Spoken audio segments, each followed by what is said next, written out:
এভাবে সরাসরি মারা ঠিক না। আর আমরা সবাই প্রতিবাদ করতে পারি, কিন্তু ফেসবুকে, ইউটিউবে সরাসরি প্রতিবাদ করতে পারি না।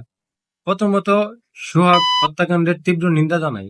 ঘটনাটা হইল গিয়া, এখন তো সে মারা গেছে, এখন এক একজন এক এক কথা কইতেছে। একজন কইতেছে ওই দলের লোক, আরেকজন কইতেছে এই দলের লোক, এক একজন এক এক ভাবে নিতেছে। যেটাই হোক, একজন মানুষ এভাবে মারা ঠিক না। আমরা মাথার মধ্যে একটা জিনিসই ঘুরে, হের লগে করতেছে, আমি দিয়ে কিতে করতাম, আমি ঝামেলা জড়াইতাম কিরে। আসলে এই জিনিসটা মাথার থেকে সরাইতে হইব। প্রতিবাদ সব জায়গায় করতে হইব। এর লগে করতেছে, আপনার লগে ঘটবো না এমন কোনো কথা আছে?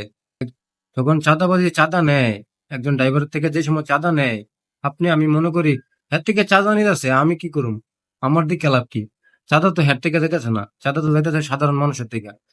হের ড্রাইভার থেকে চাঁদা নিব, আর ড্রাইভারের গাড়ি ভাড়া বাড়াই দিব। ওই ভাড়া সাধারণ মানুষের পকেট থেকে যাইব। তো সবাই নিজ নিজ জায়গা থেকে প্রতিবাদ করেন, সরাসরি প্রতিবাদ করেন, ফেসবুকে ইউটিউবে না। আর ক্ষমতার উৎস হইল জনগণ, কোনো ব্যক্তি না। জনগণ যদি চায়, যে কোনো কিছু করতে পারে। সবাই ভালো থাকবেন।